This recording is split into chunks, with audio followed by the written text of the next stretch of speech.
দর্শক, ব্যবসা বাণিজ্যের বিভিন্ন বিষয় নিয়ে এশিয়ান টেলিভিশনের সাপ্তাহিক আয়োজন এশিয়ান বিজনেসে আপনাদের আমন্ত্রণ জানাচ্ছি। আমি সাবরিন আসিয়া। আমাদের আজকের আলোচনার বিষয় নিত্যপণ্যের বাজার অস্থির কেন, আর এই বিষয় নিয়ে আলোচনার জন্য আমরা আজ স্টুডিওতে আমন্ত্রণ জানিয়েছি KSM Mostafizur Rahman, president, Bangladesh agrochemicals manufacturers association ও বিনিয়োগ বিশ্লেষক। আপনাকে আমন্ত্রণ জানাচ্ছি এশিয়ান বিজনেসের আজকের আয়োজনে। আমরা আসলে আজকের যেহেতু আমাদের আলোচনা ভাষায় নিত্যপণ্যের বাজার অস্থির কেন, আসলে কেউ এখন স্বস্তিতে নেই, যেভাবে জিনিসপত্রের দিন দিন দাম বাড়ছে। তো এইটাকে আপনি কিভাবে দেখছেন? স্বস্তি নেই কেন বাজারে? আসলে দেখুন, বাজার মানেই হলো বাজারে ক্রেতা বিক্রেতা এবং পণ্য। এখন যিনি বাজারে যাচ্ছেন তার একটা বাজেট আছে, আর যিনি বিক্রেতা তার একটা ক্রয় মূল্য আছে। আবার যে পণ্যটা সে বিক্রি করবে তার সরবরাহ ব্যবস্থাপনায় ত্রুটি এবং স্বাভাবিক অবস্থা আছে।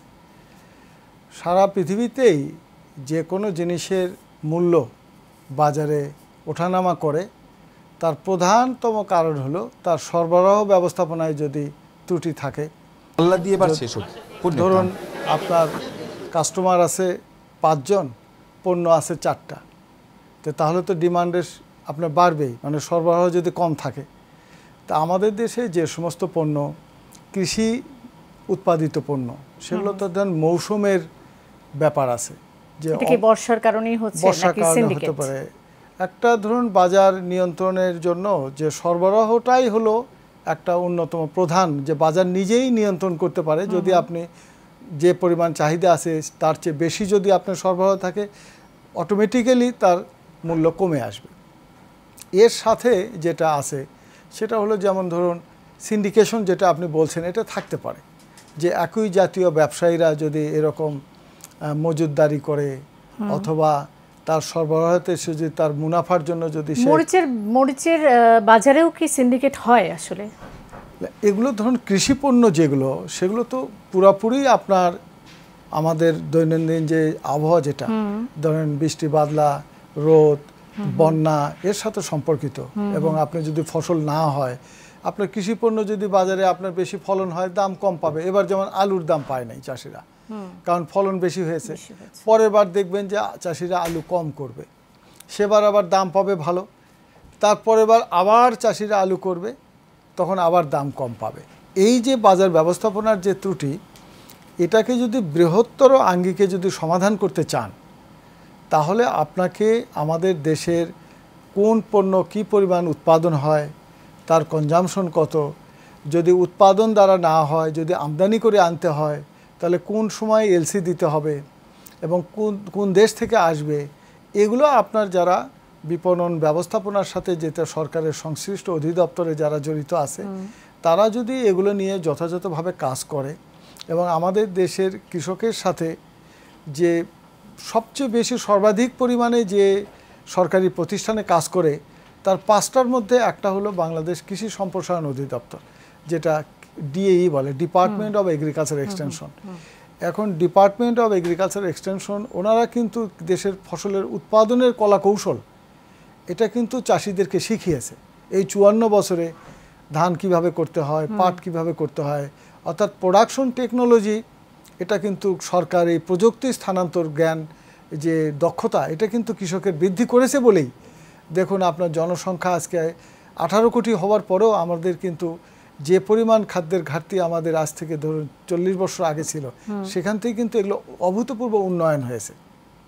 এখন এই উৎপাদন কলাকৌশল ছাড়াও বাজারজাতকরণের ব্যবস্থাপনায় এখানে আমাদের কাজ করতে হবে, যে কৃষকের ফলন বেশি হলেই, ফসলের ফলন বেশি হলেই যাতে সে মূল্যটা যাতে হারিয়ে না যায়, তাকে যাতে মধ্যস্বত্বভোগীর কাছে জিম্মি হতে না হয়, এটার জন্য আপনার একটা বাজার নিয়ন্ত্রণ ব্যবস্থা আছে। বিদ্যমান ব্যবস্থায় যেটা আছে সেটা হলো আপনার বিশেষ ক্ষমতা আইন প্রয়োগ করছে, সরকার তদারকি করছে। কিন্তু আপনার যদি সত্যিকার অর্থেই যদি আপনি যে কৃষিপণ্য যদি বর্ষার কারণে, বৃষ্টির কারণে যদি ব্যাহত হয়, অন্য দেশ থেকে আনতেও তো সময় লাগে, এগুলো একটা সাধারণ কারণ। তারপরেও আমি বলবো, আগের চেয়ে কিন্তু আমাদের যে দ্রব্যমূল্যের যে হাহাকার অবস্থা যেটা ছিল, আপনি রমজানেও আমাদের ভোক্তারা কিন্তু নিয়ন্ত্রণ করেছে। বাণিজ্য মন্ত্রণালয়ের কিন্তু একটা অনেক বড় চমৎকার একটা সমন্বয় করতে পেরেছে, এবং মাননীয় বাণিজ্য উপদেষ্টা এবং বাণিজ্য সচিব তাদের তৎপরতা আমরা কিন্তু দেখতে পাচ্ছি, যে তাদের মাধ্যমে তাদের অধীনে যে সমস্ত অধিদপ্তর, পরিদপ্তর এবং বাজার নিয়ন্ত্রণকারী সংস্থা, ভোক্তা অধিকার, এগুলো সবাই কিন্তু একসাথে কাজ করছে। কিন্তু উৎপাদনের জায়গায় যদি আপনার ত্রুটি থাকে, যেমন আপনার মরিচের উৎপাদন হয়নি, হয়েছে কিন্তু বন্যায় ক্ষতিগ্রস্ত হচ্ছে, তাহলে এইটুকু সরবরাহের জন্য যে সময়ের পার্থক্য, এটার জন্য অপেক্ষা করতে হবে। হয়তো আমদানি করলেই দেখবেন যে আবার দাম। আচ্ছা, চালের ক্ষেত্রে কি বলবেন? চালের বাজারেও তো দাম বৃদ্ধি পেয়েছে 2 থেকে 3 টাকা হারে, জাত ভেদে আর কি, বিভিন্ন ধরনের চাল। চালের বাজারের এই অবস্থা কেন? এগুলো সবগুলোতেই আমাদের ধরুন অর্থনীতি তো বড় হচ্ছে। আমাদের এক সময় আমাদের দেশে বাজেট ছিল 750 কোটি, এখন 750 কোটি টাকার বাজেট এখন আপনার 7 লক্ষ কোটি টাকার উপরে চলে গেছে। তার মানে অর্থনীতির আকৃতি বড় হয়েছে, মানি সাপ্লাই বেড়ে গেছে। যখনই বাজারে অর্থ সরবরাহ বেশি হবে, তখন অর্থের ক্রয় ক্ষমতা কমে যাবে। অর্থের ক্রয় ক্ষমতা কমে গেলে মানুষ বাজারে যে গত বছর যে টাকা নিয়ে যে পরিমাণ বাজার করতে পেরেছে, এই বছর তো সেটা পারবে না, কারণ এগুলো আপনার অর্থনীতির সাধারণ সূচক। তা না হলে আপনি ধরুন যে একসময় আমাদের দেশের সরকারি কর্মকর্তারা বেতন পাইত 750 টাকা, তারপরে 1650 টাকা, তারপরে চলে আসছে হলো আপনার 2900 টাকা। এখন সেটা এসে দেখুন প্রায় একজন সরকারি পদস্থ কর্মকর্তা আপনার কত গুণ বেতন বৃদ্ধি পেয়েছে। এই যে বাজারে মানি সরবরাহ যখন বেড়ে যায়, তখন টাকার গায়ে 100 টাকা লেখা আছে, কিন্তু টাকার যে পারচেজিং পাওয়ার, বাইং ক্যাপাসিটি, সেটা আপনার সময়ের সাথে, টাইম ভ্যালু অফ মানি বলে একটা শব্দ আছে, তো সময়ের সাথে অর্থের ক্রয় ক্ষমতা কমে যায়। সে কারণেও আপনার বাজারে মনে হয় যারা ফিক্সড ইনকামের লোক যারা, তাদের কাছে মনে হয় যে জিনিসের দাম বেড়ে গেছে। এটা আপনার অর্থনীতির খুবই সাধারণ প্রক্রিয়ার মধ্যেই পড়ে। সেই কারণে এটাকে যদি আপনি দীর্ঘমেয়াদী যদি আপনার সমাধান চান, তাহলে ব্যাপক বিনিয়োগের মাধ্যমে কর্মসংস্থান সুযোগ সৃষ্টি করতে হবে। আলোচনার বিষয় নিত্যপণ্যের বাজার অস্থির কেন, আবারও আমরা আলোচনায় ফিরব। KSM মোস্তাফিজুর রহমান জনাব, আপনার কাছে এবার আমি একটু জানতে চাইছিলাম বিরতির আগে যে সরবরাহ কম এটি একটি বিষয়, ওয়েদার একটি বিষয়। হ্যাঁ, এখন যেমন বর্ষা চলছে, সবজি পচনশীল যেগুলো সেগুলো ক্ষতিগ্রস্ত হচ্ছে, কিন্তু সেই সাথে অনেকেই বলছেন সরবরাহ কমের অজুহাতে বেড়েছে ডিমের দর, এবং চাল তো আছেই। এই বিষয় নিয়ে আপনি কি বলবেন? আর কিন্তু সিন্ডিকেটকে আমরা কেন নিয়ন্ত্রণ করতে পারছি না? দেখুন, সিন্ডিকেট হলো এমনই একটি ব্যবস্থাপনা যেটা মধ্যস্বত্বভোগী যারা আছে, যারা উৎপাদনকারী এবং ভোক্তার মাঝে আরেকটা গ্রুপ থাকে যারা হলো মিডলম্যান বলে। এই মিডলম্যান ছাড়া আপনি অর্থনীতি অচল, আপনি অর্থনীতিকে সচল করে রাখি হলে মিডলম্যান। আপনি ধরুন বিদেশ থেকে যারা আমদানি করে পণ্য নিয়ে আসে, এরা না থাকলে আপনি এই পণ্য দেশে কে নিয়ে আসবে? এরা মধ্যস্বত্বভোগী। দিনাজপুরের সেই সরু চাল, সুগন্ধি চাল যদি মাঝখানে একজন মধ্যস্বত্বভোগী না থাকে, আপনার ঢাকার বাজারে কে নিয়ে আসবে? মধ্যস্বত্বভোগী ছাড়া অর্থনীতি অচল। এই কথা অর্থনীতির যে ব্যক্তিকেই জিজ্ঞেস করবেন বলবে যে এটা আমাদের সমাজের জন্য বা সারা বিশ্বের অর্থনীতিদের জন্য এটা অপরিহার্য অংশ। কিন্তু এটা সমাজের একটা অভিশাপ। অভিশাপ কিভাবে বলছে? যে আমার জিনিস আমি উৎপাদন করেছি, আমার উৎপাদন খরচ 5 টাকা, আমি এটা 60 টাকায় বিক্রি করলে আমার চলে, কিন্তু দেখা যাচ্ছে যে আমি 5 টাকা দিয়ে উৎপাদন করে আমার কাছ থেকে 5 টাকার কম দামে নিয়ে যায়, উনি 8 টাকায় বিক্রয় করছে। তো এটা নিয়ন্ত্রণ করার জন্য এখানে সরকারের একটা ভূমিকা আছে। সেই ভূমিকাটা যত সূক্ষ্মভাবে, যত কৌশলে এবং যত দক্ষতার সাথে করা যায়, সেখানকার বাজার ব্যবস্থা ততটা নিয়ন্ত্রিত হয়, এবং সেখানে আপনার দেখবেন যে একজন ইচ্ছা করেই একটা দাম এক বাজারে বেশি আরেক বাজারে কম, এটা হওয়ার কোনো সুযোগ নেই। তার জন্য কিন্তু আমাদের দেশে বিদ্যমান আইন আছে, একটা ভোক্তা অধিকার আইন আছে, বিশেষ ক্ষমতা আইন আছে। এগুলো আইনের প্রয়োগ করেও এগুলো অসাধু ব্যবসায়ী এবং অসৎ ব্যক্তিকে নিয়ন্ত্রণ করার জন্যই তো রাষ্ট্রের আইন কানুন, নিয়ম, বিধিবিধান। সেগুলোকে কার্যকরী করা হলে, দৃষ্টান্ত সৃষ্টি করা হলে, যদি সত্যিই যদি কেউ যদি কারসাজি করে থাকে, তাহলে সেটা কিন্তু এইভাবেই নিয়ন্ত্রণ করতে হবে। কিন্তু অপ্রয়োজনীয় আপনার মূল্য এমনই একটা জিনিসের পণ্য, আপনি যখনই মূল্যতে হাত দিবেন, যে মূল্যকে নিয়ন্ত্রণ করতে চাবেন, তখন ওটা কিন্তু মূল্য বেড়ে যেতে পারে।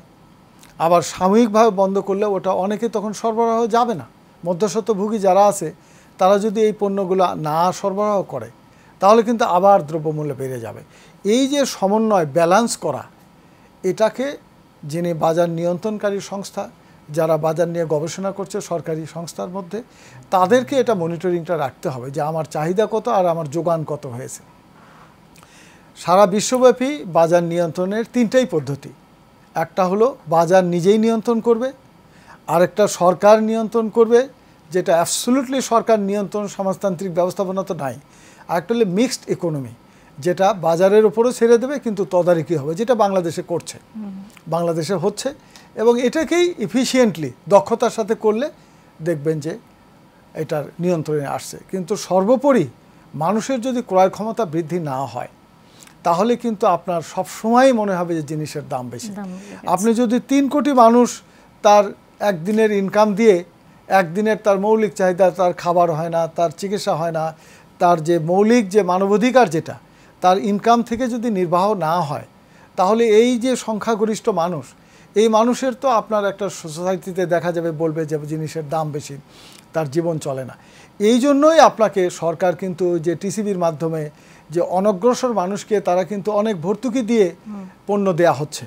আপনি দেখবেন যে কম দামে চাল, ডাল, তারপরে বিদ্যুৎও দেওয়া হচ্ছে কৃষকের জমিতে। তারপরে আপনার সেচের পানিতে যে বিদ্যুৎ লাগে সেখানে দেওয়া হচ্ছে রাসায়নিক সার, বীজ, এগুলো কিন্তু সরকার এই ব্যবস্থাপনারই একটা অংশ। আচ্ছা, চলতি অর্থবছরের প্রথম 6 মাস অর্থাৎ জুলাই থেকে ডিসেম্বর পর্যন্ত 43 ধরনের পণ্য রপ্তানির বিপরীতে আগের মতোই ভর্তুকি বা নগদ সহায়তা দেওয়া হবে, যেটি ঘোষণা করা হয়েছে। এই বিষয়টিকে আপনি কিভাবে দেখছেন? না, এটাই তো সরকারের একটা ভালো উদ্যোগ। আপনি সমাজে যারা পিছিয়ে থাকা জনগণ, তাদের জন্য সরকারকে ভাবতে হবে। একটা কল্যাণমুখী রাষ্ট্রের কাজই হলো যে পিছিয়ে থাকা মানুষকে, যার ক্রয় ক্ষমতা নাই অথচ তার মৌলিক চাহিদা পূরণ হচ্ছে না, তার ক্রয় ক্ষমতা নাই, এবং তার আবার অনেকে আছে যারা ধরেন যে রাস্তায় ঘুমাইতেছে, তার বাড়িঘর কিছুই নাই। এই ছিন্নমূল মানুষগুলোকে বাঁচিয়ে রাখতে গেলে আপনাকে কি করতে হবে? ভিক্ষাবৃত্তিও আমি করতে দেব না, কিন্তু এদেরকে তো বাঁচিয়ে রাখতে হবে।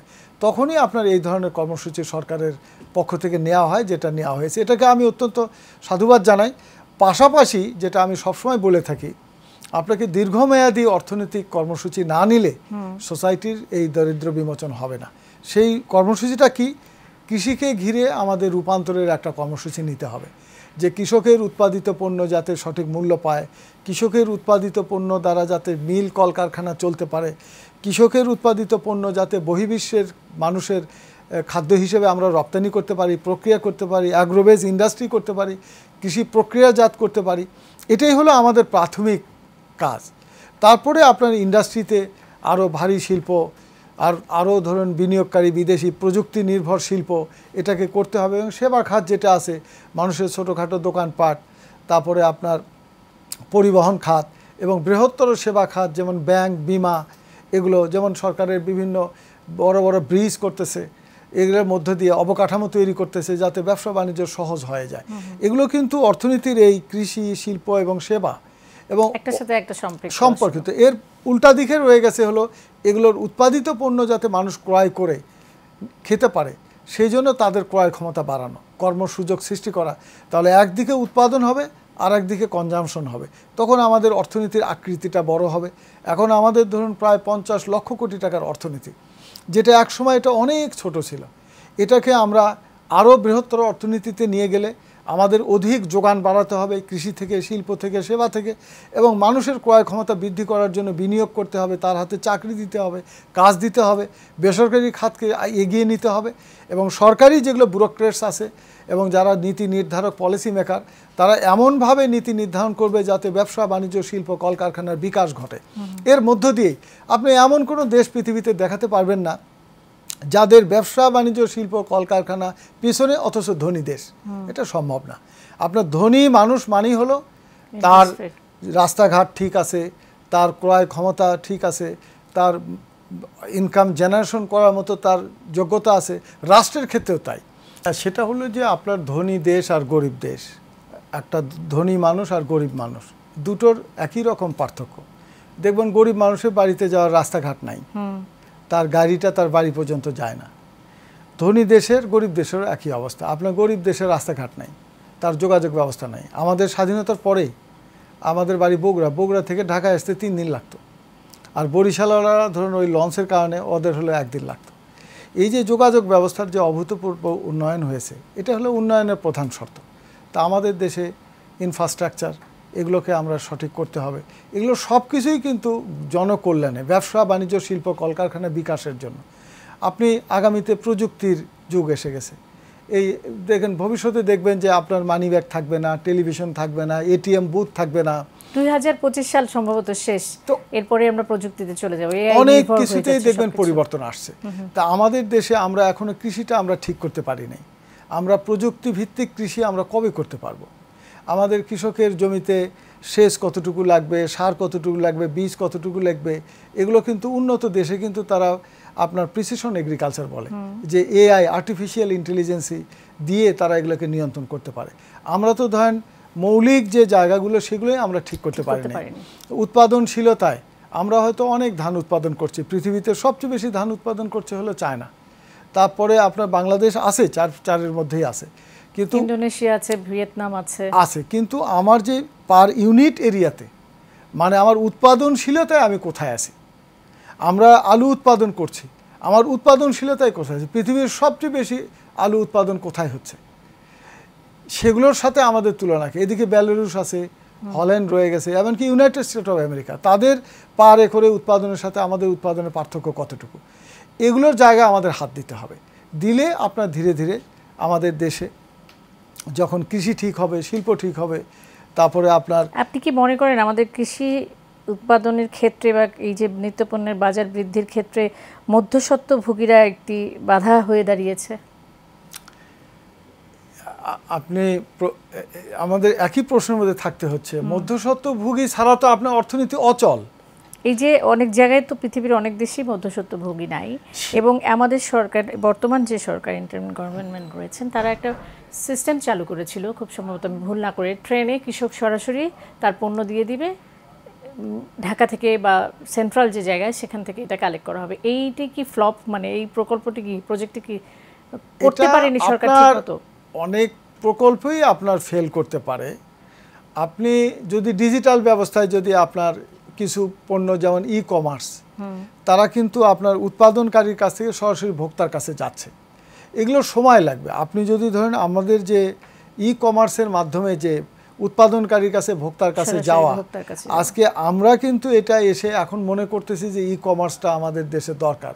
আপনি ইউরোপ আমেরিকা এটা কত সালে শুরু করেছে আপনি চিন্তা করেন? এটা অন্তত তারা 30 বছর আগে শুরু করেছে। ই কমার্সের উপর পড়াশোনা শুরু হয়েছে সেই আপনার 2000 সালের আগে। আমরা এখন এসে সেই ই কমার্সের জেগে আমরা মনে করছি যে এর মধ্য দিয়ে আপনার যারা ম্যানুফ্যাকচারার এবং কনজিউমার, এর মাঝখানে প্রায় মার্কেটিংয়ে 40% খরচ হয়। আমরা যদি কনজিউমারের কাছ থেকে যদি আমরা সরাসরি কনজিউমার যদি ম্যানুফ্যাকচার পৌঁছাতে পারে, এখানে অনেক কস্ট কমে যাবে। এগুলো আমাদের দেশে ধরুন গরিব, ক্ষেত্রে সরকারের সদিচ্ছাও প্রয়োজন। না, সরকারকে যদি এরা যারা এর বাণিজ্যিক সংগঠন আছে তারা সরকারের কাছে যাচ্ছে, উন্নতি হচ্ছে, তো এখন আপনি কোনটা আপনি ই কমার্সের মাধ্যমে নেবেন? আপনি একটা জামা কাপড় কেনা যত সহজ, আপনি ধান চাল তো আপনি ই কমার্সের মাধ্যমে কিনতে পারবেন না। এটা আপনার সময় লাগবে, সেই বিশ্বাসযোগ্যতা তৈরি হতে মানুষের সময় লাগবে। যে আপনি অনলাইনে আপনি একটা ভালো চালের অর্ডার করলেন দিনাজপুরে, সে আপনার বাড়িতে পৌঁছায় দেবে, এগুলো আপনার সময়ের মধ্য দিয়ে হবে। আপনার মূল জায়গা হলো যে আমাদের দেশের দারিদ্র্য বিমোচনের জন্য আমাদের কি পরিমাণ বিনিয়োগ দরকার, যে বিনিয়োগ হলে পরে কর্মসংস্থান সৃষ্টি হবে, সেটা নিয়ে সবার আগে ভাবা জরুরি। আপনি ধরুন আমাদের এশিয়ার মধ্যে আমরা যে সমস্ত দেশ আমাদের অল্প সময়ের মধ্যে এগিয়ে গেছে, তার মধ্যে বাংলাদেশও আছে, কিন্তু ভিয়েতনাম যেভাবে এগিয়েছে, এখন ধরুন ইন্দোনেশিয়াতে যেভাবে বিনিয়োগ যাচ্ছে, ব্রাজিল যেটা আগামী দিনের সম্ভাবনার রাষ্ট্র হতে পারে, এগুলো রাষ্ট্র এগিয়ে যাবে, এর মধ্যে বাংলাদেশও আছে। আমাদেরকে ওইভাবে বিনিয়োগকারীকে আকৃষ্ট করে আমাদের এখানে ব্যাপক বিনিয়োগ, কৃষিক্ষেত্রে, শিল্পক্ষেত্রে, যে জায়গা আমাদের ডিমান্ড সাপ্লাইয়ের গ্যাপ রয়ে গেছে, আমাদের যেমন রপ্তানির বাস্কেটে দেখুন, আমরা কিন্তু আজকে যে পোশাক শিল্প আমরা রপ্তানি করি, এর আগে যে রপ্তানি হয়েছে সেই পণ্যগুলো কোথায় গেল? আমাদের তো আপনার গোল্ডেন অপরচুনিটি লস করেছি। আমরা যে চিংড়ি মাছ রপ্তানি করতাম, আমরা পাটজাত পণ্য রপ্তানি করতাম, আমরা চা রপ্তানি করতাম, আপনার গার্মেন্টসের আগেও তো 6-7টা পণ্য বাংলাদেশের জিআই পণ্য যেগুলো আমাদের দেশে উৎপাদিত হয়, সেই পণ্যের উৎপাদন আমরা হারিয়ে গেলাম কিভাবে? আমরা কি শুধু পোশাক শিল্পকে গুরুত্ব দিতে যে এগুলো হারিয়ে গেল? আমাদের ঔষধ শিল্প এর পাশাপাশি চলে আসছে। আমাদের এগুলোকে আপনার এই রপ্তানির বাস্কেটটা বড় করতে হবে, মার্কেট ডাইভার্সিফিকেশন যেটা বলে, প্রোডাক্ট ডাইভার্সিফিকেশনে যেতে হবে। এগুলো অর্থনীতির খুব সাধারণ কথা। আমি যেগুলো বললাম এটা বাংলাদেশের যারা অতি সাধারণ জ্ঞান নিয়ে যারা আছে তারা সবারই জানা যে আমাদের দেশে বিনিয়োগ হতে হবে। আমাদের দেশে যে বিশ্ববিদ্যালয় থেকে যে ছেলে মেয়েগুলো বের হচ্ছে, আপনি এদেরকে চাকরি কোথায় দেবেন? এদেরকে কৃষিতে দেবেন? কৃষিতে আমাদের সংখ্যাগরিষ্ঠ মানুষ, আমাদের কর্মক্ষম মানুষের সংখ্যা 12 কোটি, তার মধ্যে 7 কোটি বা 7.5 কোটি মানুষ আপনার কোনো না কোনোভাবে তারা ইনকামের সাথে জড়িত। এর মধ্যে 4 কোটি তো কৃষিতে, কৃষি শ্রমিক, তাদের 3 মাস কাজ থাকে আর 9 মাস কাজ থাকে না। তো এই বাকি 9 মাস এদেরকে কোন ইন্ডাস্ট্রিতে নিয়ে যাবেন? এই কৃষকের তো আপনার সেই প্রাতিষ্ঠানিক দক্ষতাটা নাই, সে শুধু ধান পাটের চাষবাস সম্পর্কে জানে, তার উৎপাদন কলা কৌশল জানে। তা আপনি তার 3 মাস কাজের পরে আপনি বাকি 9 মাস কাজ দিবেন কোথায়? এগুলো জায়গায় আপনার যারা শিল্প গবেষণা করে, যারা এই লেবার ডিমান্ডকে গবেষণা করছে শ্রম মন্ত্রণালয়, তাদের কাজ কিন্তু এগুলো যে, এবং ন্যাশনাল স্কিল ডেভেলপমেন্ট, আপনি জাতীয় দক্ষতা উন্নয়ন করে এই লোকগুলোকে যদি আমি কাজ দিতে না পারি, আমরা গরিব দেশই থেকে যাব। জি, অসংখ্য ধন্যবাদ আমাদের আজকের আয়োজনে আসবার জন্য জনাব KSM মোস্তাফিজুর। ধন্যবাদ আপনাকে, দর্শক শ্রোতা যারা দেখলেন তাদেরকেও ধন্যবাদ। দর্শক, এশিয়ান বিজনেসের আয়োজন আজ এই পর্যন্তই। আগামী সপ্তাহে দেখা হবে নতুন কোনো বিষয় নিয়ে। সে পর্যন্ত সবাই ভালো থাকবেন, সুস্থ থাকবেন, নিরাপদে থাকবেন। ধন্যবাদ।